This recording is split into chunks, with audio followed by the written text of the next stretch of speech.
Beginning with Perek Lamed Ches, chapter 38, we started talking about the need for an emotional connection to God. Even though the action is the most important thing, the main thing is Maisa HaMaisa Hu HaIker, it is also very important to have an emotional attachedness to God. The famous quote was, Mitzvah b'lei kavana, kaguf b'lei neshama. If you practice Torah and mitzvahs and you have no passion, it's like a body without a soul, it's like a lifeless form. And since chapter 38, we've probably had 10 classes, maybe 11 or 12. And a lot of different issues, a lot of different levels, a lot of different possibilities of emotional attachedness to God were explored. But throughout, the form for emotional attachedness to Hashem that we were using was Abba v'Yira, love and fear. In other words, when Hasidus wishes to describe the emotional connection that can be between Hashem and His world, they use the form of love and fear. Love and fear becomes the symbol, it becomes the representative of all human emotional connections. The simple translation of the word love is a want, a desire to be close, and the simple translation of Yira means a fear of becoming distant. That's, I guess, how you would translate it, at least in relationship to Hashem. There are various different levels of love, there's various different levels of fear, there's different types. But throughout our learning, from chapter 38 till chapter 44, this has been the form that we've used. When describing the human emotional attachment to God, we've talked about either love or fear. Love and fear are called in Kabbalah the right side and the left side. Right? In the Pasach Eliyahu, they're called the right hand and the left hand. Chesed, love, embraces. Yira, Gvura, strength, severity, establishes a distance, establishes an order. This chapter, 45, is the first and really only chapter that talks about the third emotion, which is Tefedes. The literal translation of the word Tefedes is beauty, grandeur. And it has to do with Racham, it has to do with compassion. This third emotion is, so to speak, the center, the middle emotion, the emotion that's supposed to be in between Chesed and Gevura, kindness and strength. When we talk about human emotions, so Kabbalah says that there are 6 or 7 human emotions. But what Kabbalah is really saying that human emotions go under several broad categories. One category is leaning to the right. The other category is leaning to the left. And the third category is the center. In other words, if you started to discuss various emotions, different feelings that people can have, you can make a list of hundreds. There are literally hundreds of different feelings people can have. Kabbalah and Hasidus is not an emotional atlas or compilation. Kabbalah and Hasidus choose to discuss certain emotions very sparingly, very precisely. And the choice of emotions that Kabbalah and Hasidus employ are chosen because they're not just emotions, but because they're categories of emotions. In other words, love is not a specific emotion, it's a category of emotion. It's every emotion that is leaning towards the right. Fear or Gevura is not a specific emotion, it's a category of emotion. It means every emotion that's leaning towards the left. And there are all kinds of degrees. There's different degrees of love, there's different types of love, there's different types of fear. All fear is, so to speak, on the left, and all love is, so to speak, on the right. So we don't nitpick, so to speak. Kabbalah and Hasidus doesn't delve into, it's like different shades. How many different types of blue are there? It depends how much space you have in your rainbow. It doesn't delve into the specifics of emotions, but gives you categorizations. Chesed means every emotion leaning to the right. From the extreme kindness to barely kind. Gevura is every emotion leaning to the left. From cruelty to, if you will, the most subtle and nuance-like aspect of severity and judgment. So this is how Hasidus Kabbalah divides emotions. We don't go into the particular emotions, we speak about categories of emotion. Accordingly, logic would dictate that there should really be only two types of emotion. One emotion is leaning to the right, another emotion is leaning to the left. How far to the right, how far to the left is immaterial. But Kabbalah comes along and says, I want you to know that there's a third, there's a center. There's a middle emotion. And the middle emotion is called Tiferes. Tiferes means beauty. Now first on a very, very physical level. Why is the middle emotion called beauty? Because what makes something beautiful? You have two colors, let's say, just for the sake of argument. You have red and you have blue. Anything which is entirely of blue is not beautiful. Anything which is entirely of red is not beautiful. When you mix blue and red, and you mix them intelligently, you mix them artfully, you mix them creatively, a pattern emerges. And the pattern has beauty. So what is beauty? Is beauty red? No. Is beauty blue? No. It's the combination.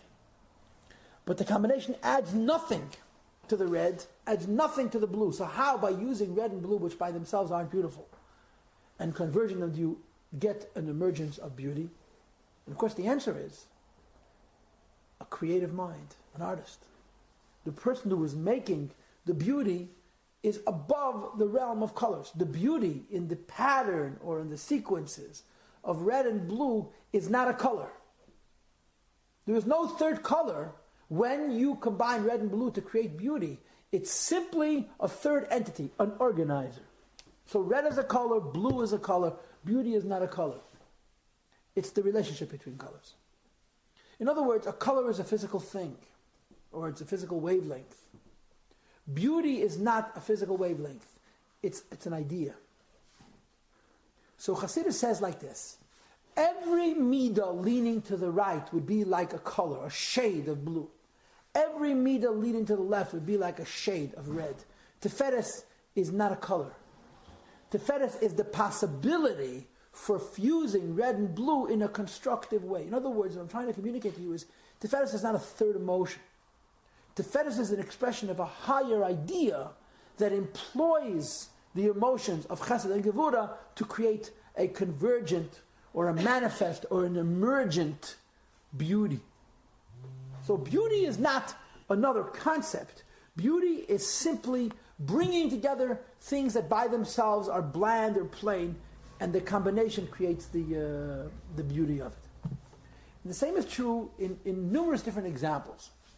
I'm going to get to human emotions in a moment, but I want to give you a very simple physical analogy, which I think is very useful, very practical. And this is the mashal Hasidus uses. When Hasidus wants to describe Tiferes, they use the analogy of a corner, a pina. Right? This is the east, so this is the south, and that's the west. The southwestern corner of this shul takes up how much room? Right? You have two walls that meet at a 90-degree angle, so they create, each wall is a physical thing. How much of the wall is corner when you create that convergence? And the answer is nothing. Pardon? Nothing. Why? Because half of the corner is the southern wall, half of the corner is the western wall. The corner itself is not a thing, it's an idea. There is no such thing as a corner wall. There's a southern wall and a western wall. The human mind, in its capacity to see various ways of manipulating and utilizing walls, says we're going to combine this physical thing and this physical thing to create a convergent physical thing, a new being. But this new being isn't physical. This new being is conceptual. This new being is an idea that takes two physical things and together creates a new being. That's how Tiferes needs to be understood. Tiferes is not a color. It's the idea of creating beauty by using colors in a creative way. And the same is true with emotions. And I'm going to give you a Hebrew word. The Hebrew word, which would be useful in context, or to be sure, be correct in context, is the word mitzias. Mitziyut. A mitzias means a form. A form means a body, a gestalt, something that takes up time and space. Chesed is a mitzias, it's a form. It's an emotional expression that's leaning towards generosity, towards forgiveness, towards compromise, towards embracing, towards accepting, and so on. Gevura is a metzias. It's an emotion that leans towards judgment, towards precision, towards exactness, towards perhaps severity. Those are emotions. Each one of these emotions is it's not a physical thing. It's an emotional reality. There's the emotion of love. There's the emotion of judgment. Tefedes, which is translated as rachamim, as compassion, is an emotion that has no form. There is no body to tefedes. The emotion of having rachmanos, the emotion of having compassion for another human being, there's no such thing. It's an idea. And the idea is that if you mix together a blend of the form called kindness and the form called severity, a new thing will emerge, compassion. In other words, Midas HaTefedes uses the body of Chesed and the body of Gevura to express itself. Which leads us to something very, very interesting. It leads us to something very interesting. In Kabbalah and in Hasidus, there is an enormous amount of discussion about what's called Kava Emtzai, the center, the middle. We're learning the Pashas, Vayakal and Bakudei, how they built the Beis HaMikdash. And the Pasuk says, Va'abriach hatichoin mavriach b'teich kroshem min hakotz halakotz. There was a central briach. Briach means a bolt. They had bolts to keep the Mishkan together. There was a top bolt and a bottom bolt and a central bolt. The central bolt is called briach hatichoin, the central bolt. So it's brought in, the Pasuk says, briach hatichoin mavriach min hakotz halakotz. The central bolt penetrated from one end of the Mishkan to the next. In some opinions, it actually would miraculously curve all the way around. It wasn't divided. So it says in Kabbalah, Briach HaTichin, the central pillar goes from the highest level to the lowest level without any interference. Chesed has a limit. Gevura has a limit. And Teferes has no limit. And there's a very good reason why. Because Chesed is a metzias. Gevura is a metzias. Chesed is a form. Chesed is a body. Every body takes up space and every body is repelled by other bodies. I mean emotional things. I don't mean physically. The feeling of kindness is a consuming emotion. It's a containing emotion. Gevura is also an emotion that limits, that contains. Teferes is the ability, I suppose, to have emotional integrity. Teferes is not a third emotion. Teferes is the idea of truth as it's manifested in emotions. How is truth manifested in emotions? He takes some chesed, some gevura, blends it together to give an expression of the emes. But there is no emotion that represents the emes. In other words, the body of Teferes is not Teferes, the body of Teferes is chesed, and the body of Teferes is gevura. Teferes itself is higher than the metzias, higher than the emotion. And therefore Teferes, the middle, goes from the highest level to the lowest level. To say what I just said in other words, it follows. There's an argument to be made that it is absolutely impossible to find the center of anything. There's an argument to be made that it is impossible to find the center of anything. Because measurement is inexact. Always. The reason measurement is inexact always is because measurement is done with tools. And tools only have a relative measure of accuracy. Right? For example, if I have a scale, I can weigh potatoes and peaches to the pound, or to the half pound, or to the quarter pound, but I cannot weigh them to the ounce, or to the gram, or to the milligram, or to the microgram, which is even smaller. So, at a certain point, every measurement achieves an element of inexactness. So if I give a sheet of paper and say, find me the center of the piece of paper, and you'll find the center of the piece of paper. So you'll make a rule, take a ruler, you'll measure each half, and they're measured precisely halves. Take a better ruler, a finer ruler. Eventually you will determine that one side is larger than the next. Perhaps the difference in the two sizes is microscopic, is insignificant, but to find the epicenter of anything is impossible because it doesn't take up any space, doesn't exist. So there's an argument that says you'll never find the center of anything. Correspondingly, there's an argument that says there's no such thing as a central emotion. Either my emotion is leaning towards the right, which makes it chesed, or my emotion is leaning towards the left, which makes it gevura. Why are we discussing a center? The emotional center is not a true center. In other words, either it's leaning one way or it's leaning the other way. So Chassidus says, there is a real emotional center. But in order to have any connection, in order to have any access to the emotional center, you have to be connected to something higher. In different words, there's an argument in Hasidus that says, only in Kedusha is there a real center. Only in Kedusha is there a real center. In Klippa, we also speak of a right, left, and a center, but in Klippa it's not really a center. Because in order to find the true center of something, you have to be above it. And in Klippa you don't have that quality of transcendence. I'll give you an example. A simple Rashi, it's one of those who cares Rashis, but in fact it's a very, very meaningful Rashi. In Parshas Mishpatim, the description of the conversion of the Jewish people. The entire Jewish nation converted to Judaism. But there's a description in the pasuk of this conversion. This conversion involved the standard process by which anybody would convert to Judaism. Mikveh, Nasa v'nishma, that means acceptance of mitzvahs, a korban, and of course, when need be, a bris milah. And in the process of conversion, of course, the rabbi who oversaw that conversion was, of course, Moshe Rabbeinu. And it says in the Torah, Moshe Rabbeinu offered up sacrifice, and he sprinkled the blood on the people. And Rashi says, based on the Gemara Masechta Yevamos, Ein hazoya b'li tefillah, when they sprinkle blood on people, they certainly have to table them in the mikveh and so forth and so on. But there's an interesting pasuk. Vayikach es chatzi hadam, which means Moshe Rabbeinu took half of the blood, precisely half of the blood. Vayasal mazbeach, he put it on an altar. It's a pasuk. Vayikach es chatzi hadam, he put it on half. He took half the blood and he put it on the mizbeach. Says Rashi, mi chalkai, who divided the blood in half? And he answers, Ba malach v'chalkai. An angel came along and divided the blood in half. And to be sure, if somebody asked me who divided the blood in half, I say, what do you mean? Who cares? They took 2 measuring cups. They took the blood. They went, eeny, meeny, miny, mo. Okay, looks more or less even. Finished. What's the point? The point is that when Torah says they divided the blood in 2 halves, that means that the 2 halves were exact. It's a physical impossibility. You cannot divide 2. Take a cup of fluid, divide it in half, they'll be perfect. One is going to have 1 molecule more or 1 atom more.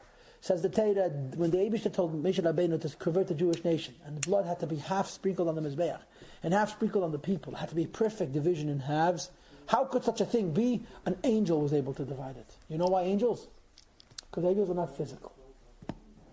When you use a physical tool to measure anything, the measure is always going to be inexact. To get precision that's absolute, it has to come from a higher level. And there are other examples for the same. One of the examples which is brought in Sfarim is that the gifts that the Leviim brought, the Nesiim brought, each one brought a gold cup, a gold spoon that weighed 10 gold coins. They had 12 of them, which means they weighed 120 gold coins. It weighed 120 gold coins exactly. There was no extra, there was no deficit. Each one of those 12 spoons was precisely a sod of 10 gold coins. Exactly, there wasn't 1 drop less and there wasn't 1 drop more, which is a physical impossibility. And there, like I said to you before, there are other examples for it. And Torah says, in each one of these cases, how can you have a perfect measure? There's only one answer. If God measures. If you're using physical things to measure other physical things, it will all be inexact. Chesed is the emotional equivalent of a physical thing. Gevura is the emotional equivalent of a physical thing. Tiferes is the emotional equivalent of a spiritual force affecting perfection in physical things. Tiferes is exactly the center of human emotion. It combines Chesed and Gevura. How could it be? And the answer is because Tiferes is not defined by emotion, it's defined by something which is high. It's defined by something which is higher. And therefore we say, to be sure, the truth of the matter is, there is no real Tiferes in Klippa. Because Klippa has no soul. Klippa is only a body. And the idea of a center means that in order to have a perfect middle of something, it must be based, it must be anchored, it must be rooted in something which is above it.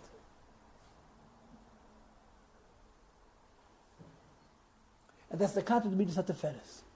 So, we have been discussing for a long time the emotional connection that a Jew needs to develop between himself and God. Based on the theory, based on the thesis, based on the argument that mitzvah b'lei kavana, guf b'lei neshama. If you do mitzvahs without passion, they're meaningless.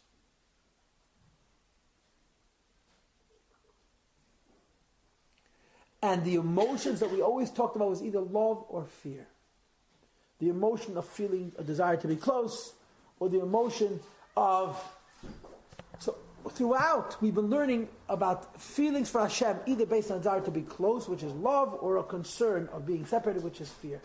Chapter 45, the small little Pedic, talks about the Tefedes, about the emotions associated with the central pillar. In other words, we're really not introducing new emotions. We're introducing a new manipulation of emotion.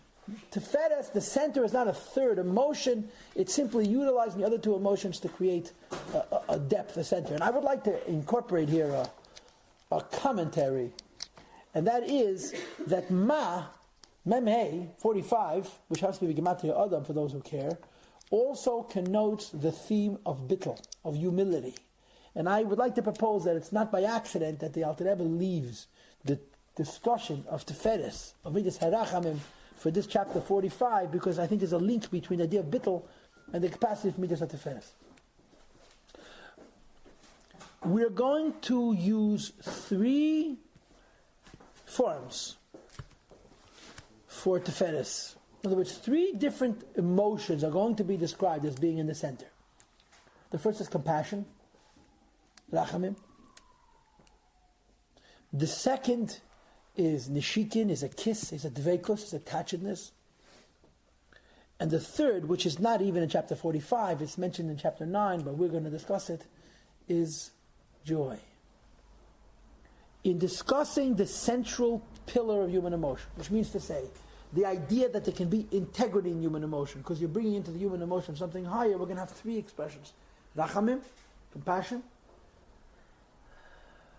Dveikus, attachedness, and I'll try to explain that as best as I can, obviously. And simcha, enjoy. Nishikin, a kiss. What's dveikus? Dveikus means attachedness, becoming emotionally one. Okay, the Pedic goes like this. We have been talking about loving God, that we've given a half a dozen ways of loving God. We have talked about having awe and fear for God, we've given as many different models for fear. Now we're talking about compassion, about Tefedes, beauty, the center. The first emotional characteristic that we are going to address is the idea of Rachmanas, of compassion. What does compassion mean? What does the compassion mean? Compassion means a person is in a situation where they are worthy of, or you are displaying towards them a feeling of Rachmanas, of Rachem, of compassion, of pity. You're feeling for them. They're worthy of? Wait.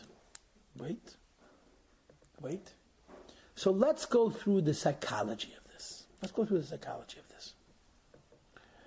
There is a basic human condition that says that we react to each other. Human beings react to one another. Human beings even react to animals. Maybe we don't react to lobsters, but we react to cats and dogs because they display emotion just the way we do. So when you encounter another human being who's compromised, you encounter a human being who's, shafal or mutal ba'ashba, he's laying on a grate, and the human tendency is to react with pity. A psychologist will tell you that when a human being reacts with pity, when they see a person laying on a grate who's in a desperate state and is a completely lost human being, a psychologist will tell you that emotion of compassion is an entirely selfish one. It's not idealistic. It's not, I'm feeling bad for another person. There's a projection here. Because part of the human condition is that everything we see, we project upon ourselves. When you see a person who's in a compromised position, it exposes to you your own vulnerability, and you react. You want to give that person something, because really you're trying to make the pain that that person's condition imposes upon you go away. That's the first emotion. It's an emotion of compassion, it's an emotion of pity, but it's an emotion of compassion and pity which is it's an instinct. It's a basic human response. You see somebody who's defeated, who's lost, and your reaction is one of rachem. That's called chesed. The Zohar says every emotion begins with chesed. Every emotion begins with love. Why? Every emotion begins with a sense of connection. You see a person in a certain situation, you're connecting to that situation, and that's what you're reacting to. That's not the fetish, that's chesed. But then, you think about it. And you say to yourself, this person laying on a grate, It's his own fault. He's done it to himself. He's made bad choices. He's been negligent. He's been lazy. He's been destructive. He's been reckless. So a deeper emotion sets in. An emotion of judgment. Not an emotion that says, okay, I'm going to give this person because I sort of want to put a Band-Aid on their vulnerability because their vulnerability exposes my own. Instead, you say, no, I'm not going to put a Band-Aid on my vulnerability. I'm going to judge the person for what they are and I'm going to give them what they need. They need tough love. They need judgment, which is what Gevura is. According to this model, which has a considerable amount of truth, Gevura is a deeper emotion of Chesed. Because the emotion of Chesed is simply reacting to a person's situation. That's what the Zohar says, it's the first emotion. Every emotion begins with the connection. The emotion of Gevura is a different kind of an emotion because I am not simply reacting to the other person, I am actually trying to assess the condition of that other person.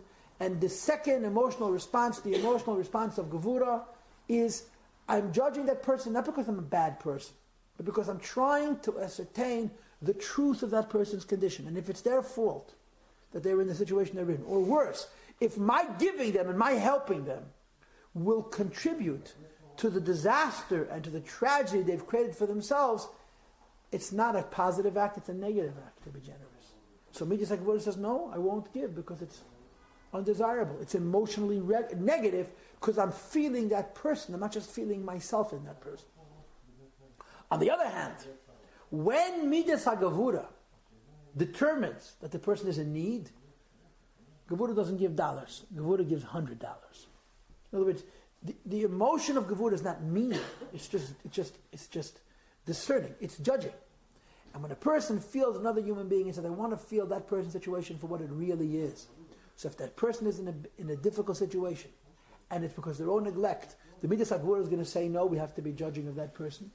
But if a person is in a dire situation, and Midas HaGevura says it's not that person's fault, the Midas HaGevura is going to become a strength in generosity, a more powerful, more potent measure of giving. That's Midas HaGevura. Strength of Chesed. Behind Chesed. But both of these are projections. Chesed is a superficial projection. Chesed basically means I see you and I'm immediately flashing myself. And I'm really giving me. Gevura means I see you and I am judging you. I am judging you. Intellectual. Chassidus says, and creating an emotion to correspond to it. Chassidus says that Midas HaTiferet is very unusual. You meet a person. Your instinctive response is to give them. But that's an emotion which is really coming back to ourselves. Your second response is to emotionally feel the worthiness of the gift. But there's something much, much deeper. Tefedes, Rachamim. To feel what they're feeling. Not to feel how you feel about them, whether how you feel about them superficially, or you feel, but to feel what they're feeling. In the Chumash, you have the story with Yishmael. Yishmael's dying from thirst. And the angels are saying, let him die. His descendants are going to cause the Jewish people to die from thirst by giving them salty fish, not giving them any water, and so forth and so on. And God says to the angels, Ba'asher Sham, Oisei Shah, Tzaddik Rasha, right now, is he righteous or evil? All of your considerations are true. His descendants are going to do something which is inappropriate and wrong and so on and so forth. But what is the situation at the moment? How is it right now? That's Midas HaRachman. Midas HaRachman means I am not projecting, I am not experiencing a benevolent feeling towards you because that serves my purposes. I'm actually feeling you. And if you'll think about it, for one human being to feel another human being is an impossibility. Why not? Because we're all self-centered. Chassidus argues, Midas HaRachman actually means that you should feel somebody else's feelings because on the neshama level there's a connection between people. So compassion doesn't only mean I feel like I want to help you. That's chesed. Compassion means I feel what you feel, and my help is coming from that space. That's Midas HaRachman. It's the deepest of all emotions. It's an emotion which is not defined by the emotion itself. It's defined by the inspiration which is the source of this possibility. So the Alter Rebbe says there is an avodas Hashem. I can have a relationship with God based on rachamim. What kind of relationship can I have with God based on rachamim? I say it's a rachmanos on the Eibishter. I suppose in context you would say to feel how the Eibishter feels. And more locally, or more practically, it's a rachmanas al my neshama, to feel what my neshama feels. We all have a soul. And our soul is stuck in a body. Right? What's the good news? We all have a soul. What's the bad news? The reality of life is, the reality of our physicality, the reality of our bodies and our worlds is, we will never accommodate the soul to the soul's expectation. Right? I mean, you can make the argument that even biggest tzaddikim will never give the soul what the soul expects. The soul is a piece of God, stuck in a body, in an alien environment, which is so animalistic and distracted and divided and scattered. So here you have this piece of Hashem, this piece of godliness, stuck in a world that's not at all consistent with the sensitivity and the refinement and the clarity and the sense of purpose that the soul has. So there's a meter called Rachamim. Try to feel what the soul feels about this world. Now, relative to the conscious human being, that is like feeling somebody else. So you can feel kindness towards your neshama. You say, okay, because of my neshama, I'll do more mitzvahs. You could feel gevura towards your neshama, which either means that you're going to give your neshama even more, or you're going to say, well, the neshama doesn't need any more. In the physical world, nothing more is expected and demanded. Or you can say, I am going to have rachmanis. I'm going to have, it's one of those great expressions. Have mercy on your soul. Having mercy on your soul doesn't simply mean to feel bad about the neshama, or to feel like you want to do something nice to make the neshama feel better. Having mercy on the soul means to feel what the soul is feeling. And what the soul is feeling is, it's pretty miserable. It's not pretty miserable because I'm a bad guy. It's pretty miserable because my environment is not conducive to soulism. The neshama finds itself in a world that even in the best of circumstances is not conducive to the neshama. So the Alter Rebbe begins chapter 45 and says, let us talk about the third emotion. And the third emotion is not really a third emotion. It's a deeper emotion. It's the emotion that allows you and I to feel something other as it is.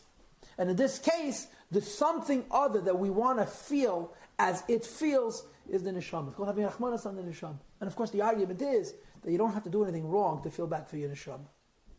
You don't have to do anything wrong to feel that if you felt what the neshama feels, you realize that the neshama is trapped. In Igeres HaTshuva, in the Alter Rebbe's essay, treatise on tshuva, which is later on in this book, he discusses the same idea in chapter 7. But in the Igeres HaTshuva, he's talking about a person who did naveir. When you did something wrong, and you want to do tshuva, right? So you have to feel rachmanis, rachamim on your neshama, but you're feeling rachamim on your neshama because of the compromises we made for it. Here, even if you didn't do anything wrong, simply the fact that the Eibishter took a godly soul, put it in this world, creates a very deep sense of rachmanis. If you could feel what the neshama feels, if you're a good guy, if you're a tzaddik, you do many mitzvahs, you study much Torah, you don't waste any time, why should you feel bad for your soul? Your soul is pretty good, Mordechai ben David has that great song called Little Neshama. It's probably 20, 25 years old. I mean, I haven't listened to music in 20 years. This kind of music. So Little Neshama, that there's this Neshama that's being taken out of Gan Eden, and he says, I'm afraid, I don't want to go. The Malach says, don't worry, it's what you were created for, it's your destiny, and so forth and so on. And the Neshama says, I'm afraid. And then the angel takes it down into the world, and it shows him people are learning Torah, and people are davening, people are doing mitzvahs.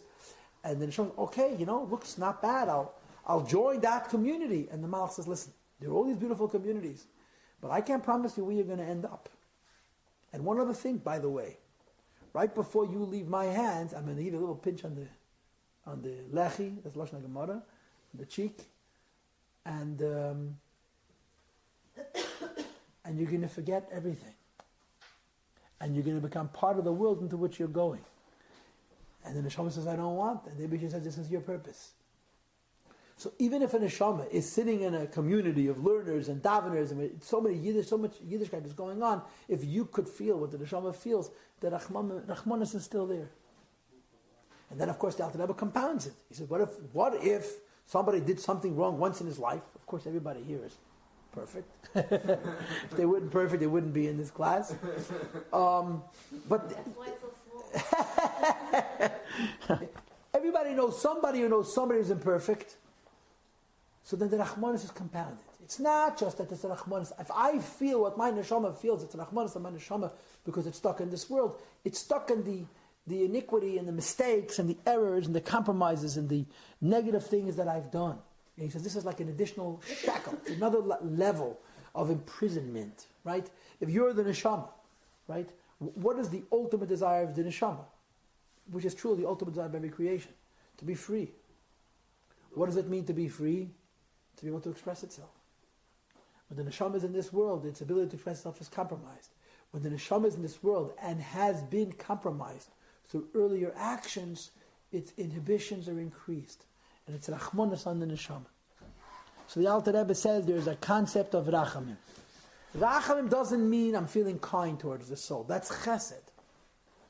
Which means to say, I am feeling, I meet my neshama is in a bad situation, so I want to give it something. No. I want to feel what the neshama feels, which is the idea of midas hatiferes. And then the Alter Rebbe says, there's a reward for rachamim. This is a very interesting concept. This is a very, very interesting concept. I'm not sure why this is, but this is what it says in Torah. This is mentioned here, and it's also mentioned in the Igeres HaTshuva. That human rachamim elicit, they arouse supernal, divine rachamim. When we experience a rachamim for somebody else, it creates a reciprocity, a giving back, a rachamim from Hashem. Now remember, the whole idea of a human being feeling rachamim, it's not just an emotion, it's an incredibly deep emotion. The depth of the emotion of rachamim is to feel the other, right? Chesed is really feeling yourself. Gevura is feeling yourself in judgment of other. Tiferes is feeling what the other feels. The rachamim you have towards your neshama means you feeling what your neshama feels. Says Chassidus, when a human being expresses midas harachamim, in other words, when a human being has sufficient depth that they can feel compassion for something else, and it means to feel as they feel, it elicits the rachamim HaKadosh Baruch Hu. Because we all know the way it works. The way it works is that there is a system of tit for tat, right? Everything we do is mirrored by the Eibishter. If we do a finite act, there is a finite reciprocation from on high. When we do an infinite act, there is an infinite reciprocation from on high. Kindness is a finite emotion because it is ultimately a selfish emotion. The emotion associated with judgment and severity, it's deeper, it has more integrity. It's still, we can't call it selfish, but it is subjective. It's a point of, it's a limited emotion. So the reciprocation from the Eibishter, when you show midas hadin, is also correspondent. Rachamim, which truly means to feel what somebody else feels, is an expression of your infinity. Not because the emotion is infinite. Rachamim is not an infinite emotion. There's no such thing as infinite emotions. Because Rachamim really is a blend of Chesed and Gevura. The infinity is in the blend, not in the emotions. The infinity is the ability that you're using the emotion of kindness, the emotion of severity, not to feel kind, not to feel severe, but to feel the truth, to feel what the other person feels. So midas harachamim is eliciting from within ourselves our own emes, our own integrity, our own depth, to feel what somebody else feels. And in this case, the rachmanis is pushed on the neshama. When one has compassion for his own soul, by feeling what it must be like to be a soul, and to be stuck in this world in the best of circumstances, because the ability for one to feel rachamim is coming from the infinity of the person, it elicits what's called the shloish esrei midas harachamim shel maila, the 13 attributes of mercy from on high. So there's a reward for it. There's a reward for it. When you want to have a connection to Hashem in the physical world, there is an option of beginning that connection through Rachmanis, having mercy on your soul. Having mercy on your soul is not a connection to Hashem, it's mercy based on a lack of a connection. But there's a reward. The reward for somebody having mercy on their soul, which truly means to feel what the soul feels, is that the Eibishter gives him a revelation of the Shleisha Sevidas Haracha, the 13 attributes of mercy, which are unlimited. And one experience of the 13 attributes of mercy, guess what? They feel connected to the Eibishter. In different words, if a person successfully achieves to truly have Rachmanas on the Neshama, the reward for having Rachmanas on the Neshama in truth is that the Neshama should in truth feel connected to the Eibishter. In other words, this that you're having Rachmanas on the Neshama for is redeemed. That's Tachmidas HaRachman. He brings a pasuk. It says in the Torah, Vayigash Yankev L'roch. Yankev approaches Roch. Oh, I'm sorry. Vayishak Yankev L'roch. Yankev kisses Roch. Vayisas Koili raises up his voice. Vayevk, and he cries. So he translates. Rochel goes on the Neshama. Yaakov goes on the Midas HaRachamim. And Yankov's arousing Rachmanis on the Neshama results not just that you should, so to speak, feel bad, you should feel compassion for the Neshama, but as a result of the fact that you're feeling compassion for the Neshama, a connection between the Neshama and the Eibishter emerges. And that's the meaning of the word Vayevk, that it breathed. Vayevk means he cried. He brought down a connection between the Neshama and the Eibishter. This is a very interesting concept. And I guess psychologically we should analyze it. Let me give you a corollary. I'm going to give you an example. The example I'm about to give is not consistent. The example I'm about to give is not truly a Tefedes allusion, but it'll make the point as an introduction. Okay, that is as follows. We had in Tanya in chapter 29, which is long enough ago for us to have forgotten, with permission, that there's a concept, if you will, of hitting rock bottom. Yeah? When a person finds themselves in a situation where they're feeling very far, it is at those moments that a power to come close emerges. Right? When a person is in a difficult situation, when the situation becomes so difficult that it becomes painful, they suddenly have power to overcome it. So often we find ourselves stuck in situations and we're prisoners. Something is not good. We know it's not good, and we're helpless to redeem ourselves from the situation. There's nothing we can do to get out of it. But when the situation becomes acute, when the situation becomes painful, the pain redeems us. So long as it's a numbness, the pain is not acute, we're stuck, we're frozen, we're trapped in that situation. When the pain becomes acute, the pain suddenly projects us out of it, and we find ourselves in a good space. It's a psychological phenomenon. This is an undeniable fact.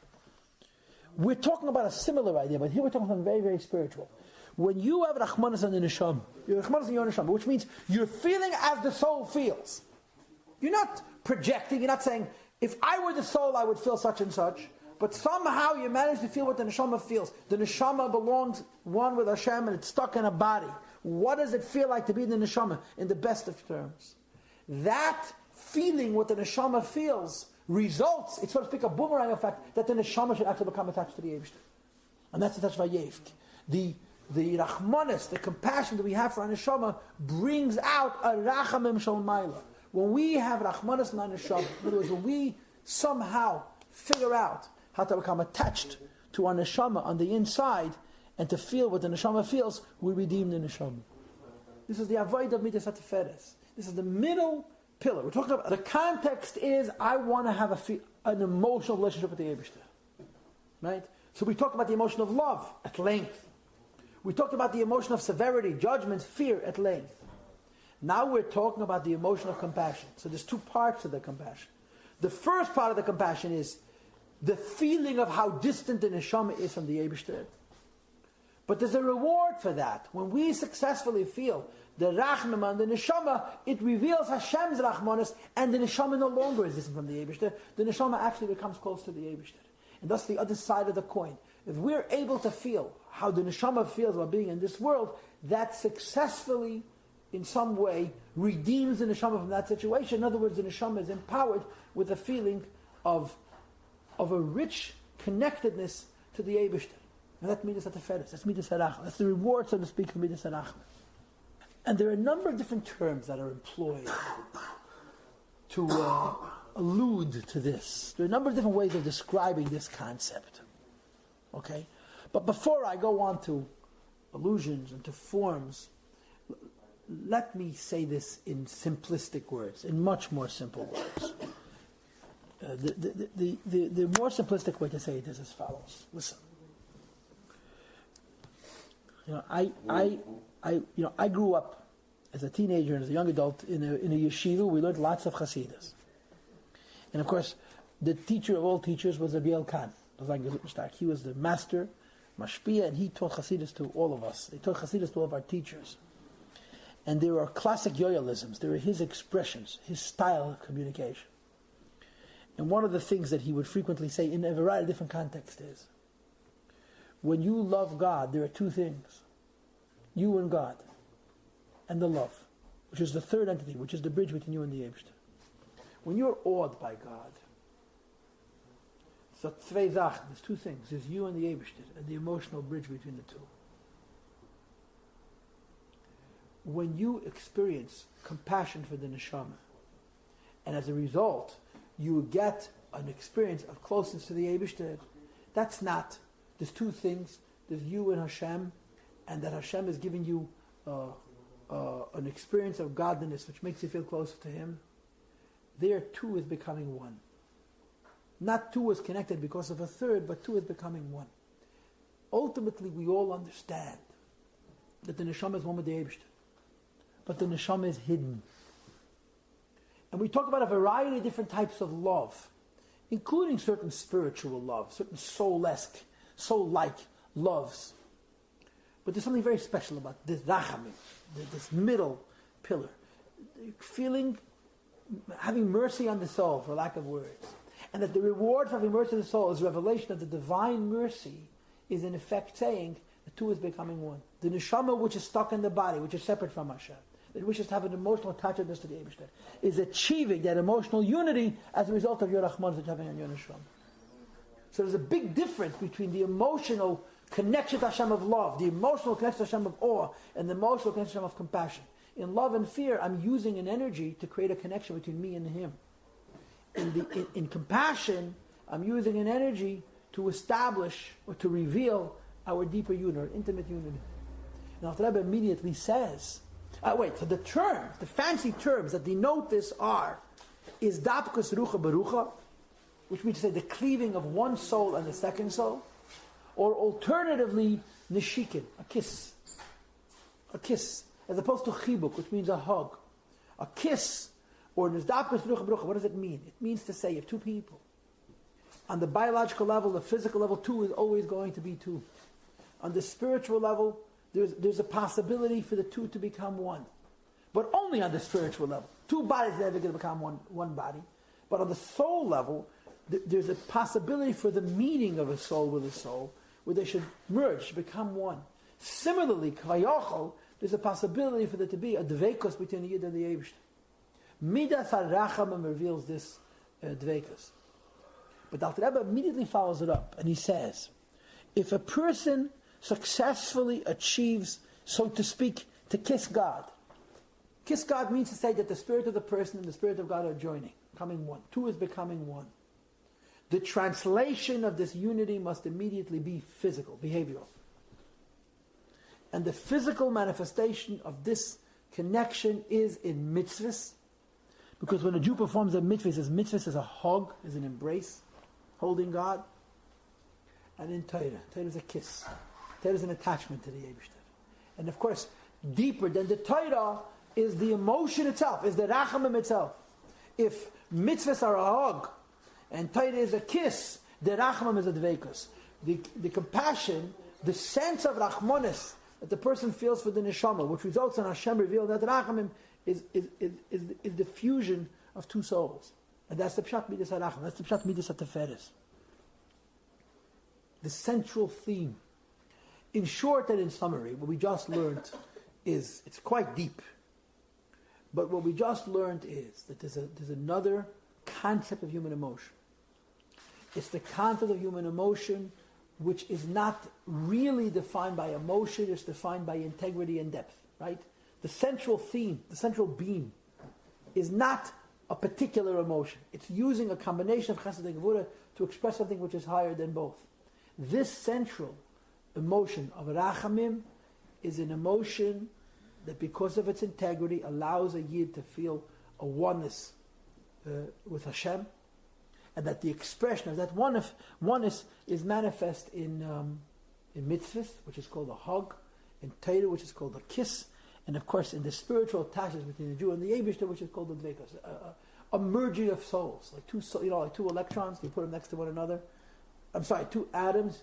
So the electrons begin to revolve around both. Yes, two separate ruchas, the ruch of the neshama and the ruch of the Eibishter. They converge and they come together.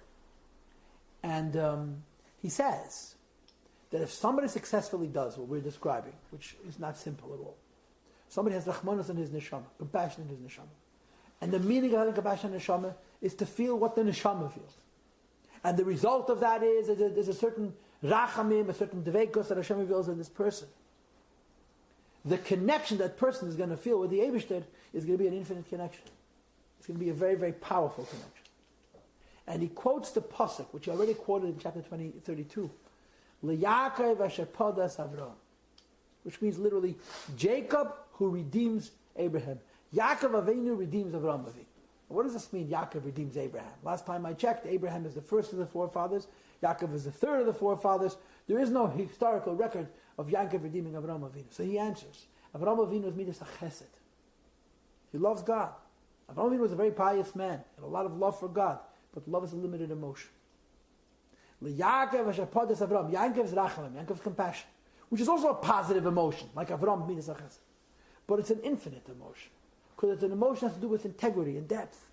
So when the person experiences a compassion towards the neshama, and is rewarded with the compassion from Hashem towards themselves, this is how you're redeeming, that instead of having the limited emotion of Avraham, the limited emotion of Chesed, in its place you have an infinite emotion because of the midas hateferes, midas harachim of Yaakov Avinu. In short and in summary again, what is midas hateferes? To feel what your soul feels, or to feel how you want with the Eibishter, connected to the Eibishter. Now, this is the end of the chapter. This is the end of chapter 45. But there's an idea which I always discuss when I come across chapter 45, because this is mentioned in chapter 9. It's the only other place in Tanya I've seen a description of midas hateferes. And I want to, so to speak, a little bit repeat myself, slow down just a bit, and reset ourselves and give you one final thought about midas hateferes. I told you a few minutes ago that emotions connect things. Emotions are like glue, right? They're like energy. They bring two things together. If emotions, for example, bring two people together, or a person, Kvayachal and Lahavdol, the Eibishter together, you have 2 + 1 = 3. You have the human being, you have the Eibishter, and the emotion which creates that connection. It's based on an assumption. What's the assumption? That you have a relationship with God. Translate those words. You have a relationship with God. You're here and He's there, and there's something that's creating a relatedness and a connection between you and Him. Correct? Right? Every emotion. You have a relationship with another human being. You have a relationship with the Eibishter, and so forth and so on. Anytime you have a relationship with somebody else, that's a good thing. But it's also a limited thing. Why is it a limited thing? Because your relationship with another person is predicated on the presumption that you're one and they're another, and there's something that's binding you. That's all there is to it. But there's a concept which is called istakolo b'yikara de malk, to look at, to see the glory of the Eibishter. Or in a different context, it's called l'ishtaba v'gufo de malk, which means to become one with the so-called body of Malka, of the Melech, of the Eibishter, of the King. And the Alter Rebbe argues in chapter 9, everything is very concise, it's just a few lines, that if I love God, I have a relationship with God. Having a relationship with God means I'm not one with Him, I have a connection to Him. If I am awed by God, I have a relationship with God. But if I can successfully experience godliness, which is called to see God, or to be one with the so-called body of God, I am not having a relationship with God. I'm achieving a oneness with God. And that's Tiferes. What is Tiferes? Tiferes is the power of fusion. Tiferes is a higher power that brings together two things. Ultimately, Tiferes is a higher power that brings together either the Eibishter. So, if it's true that when I love God, I'm having a relationship with God. When I'm awed by God, I'm having a relationship with God. When I'm feeling compassion, I'm experiencing oneness with God. What is the reward of feeling oneness with God? Says the Alter Rebbe in Tanya chapter 9, joy. It doesn't say here. The reward, the expression of Tiferes, what does a person demonstrate when they're experiencing true Tiferes? Which means to say, I have had rachamim, and rachamim have been given to me from on high. I have had mercy on my soul, and the Eibush has given back that mercy to me. It's the experience of joy. What does that mean? My connection to the Eibush is being shown on the outside. That's what joy is. Simcha is always translated in Hasidus as Gilu. The word joy means to express on the outside. When I'm experiencing love, I'm wanting. When I'm experiencing this compassion design, where my rachamim to the Eibishter is giving the Eibishter's rachamim to me, and I'm experiencing unity with the Eibishter, I react with gratitude. Right? There's wanting, and having. The difference between wanting and having is not just what emotion I'm experiencing. It's a totally different type of an emotion. A wanting is I'm outside looking in. Having is I'm inside looking out. And therefore the Alter Rebbe says, the emotional expression of Midas HaTiferes is gratitude. Because I have a connection to the Eibishter. And it's not ordinary gratitude, it's gratitude which actually shows itself in an overflowing emotion, an emotion of joy. What is joy? What's the difference between joy and happiness? I'm not sure. It says in Chazal that there's 10 different words that all denote joy. Gila, Rina, Ditza, V'chedva, Ava, V'achva, Shalom, V'reis. You tell them apart. There's 10 expressions. The essence of joy is that something inside is coming out. When a person is zoiche to have a connection to the Eibishter, which is called the Zdavkas Ruach HaBaruch, which is Hashem's rachamim for our rachamim. We experience our neshama, which is what rachamim means, and the Eibishter reciprocates rachamim, the Eibishter. Our response to that feeling is the experience of joy. In other words, and let me be down to earth for a moment, right? I've been up in the clouds for this hour. Let me give you a very practical idea. Sometimes, not often, but sometimes, we find ourselves in a space of spiritual clarity and enlightenment. Or to say it in other words, sometimes it's easy. Not often. But sometimes it's easy. Sometimes we feel so empowered, so enriched, so clear that it goes. Just Yidden. We know it's not going to last. It wasn't here yesterday. It won't be here tomorrow. It's here today. And we appreciate the fact that this is a matana from the Eibishter. The Eibishter has given us clarity. The Eibishter has given us lucidity. The Eibishter has given us power. What do we feel? We feel freedom. We feel emancipation. We feel we just went out of Egypt. We're free. It's the most exhilarating, it's the most joyous emotion that any person can feel. This is, the Alter Rebbe says, this is the proof that a person is experiencing the rachamim of Hashem, which are his response to the rachamim of the person, is this exhilaration, this joy. So Midas HaSimcha becomes the external siman, the external sign that on the inside I'm connected to the Eibishter. Or to say it in psychological terms, when a person is at peace, you see joy. When a person is in a state of struggle, you don't see joy. Because being at peace with oneself is really the same thing as being at peace with the Eibishter. And that's what chapter 45 is about. It's not a want, it's an emes. It's an integrity. Right? The first part of Midas HaTiferes is I am feeling what my soul feels, the Rachmanis on myself. The second part of Midas HaTiferes is that the Eibishter feels that towards me. So I am getting his infinite emotion. In other words, I'm getting a feeling of that connection to the Eibishter where I'm not relating to the Eibishter, I'm one with the Eibishter. And the expression of it is joy. Okay, now you can ask your questions. The expression is that don't feel sorry for yourself. You know, as we say. You say feeling sorry for yourself, for the soul. because it's not connected to HaKadosh Baruch Hu. Well, can you clarify what's the kavana? What are you supposed to feel? What it's like when I think about it, I don't think about my soul, I think about myself. Right. My whole self. I don't think, I'm not connected. Right. You understand? I understand exactly what you're saying. The issue is that there is a concept. Yeah, we all think about ourselves. When we think about ourselves, our emotions towards ourselves are subjective, right? We love ourselves. So we feel ourselves a reflection not of the truth, but of our love for ourselves. Feeling the neshama means feeling the truth. Which is? What our situation really is. Which is? I don't know. I'm trying to you got to go deep down and even go. I'm trying to think. You know what the answer is? Which is, if the conclusion is that it's all good, or the conclusion is that it's all bad, it's a lie. Whatever the reasons are. It's not, we're talking about reasons now. We're talking about realities. The feelings. The situation. When a person feels the truth of the situation, there's always good. And there's always bad. And it's the emotion of feeling that combination and wishing to redeem it, to alleviate it. But that's yourself, that's not the soul. Listen to me.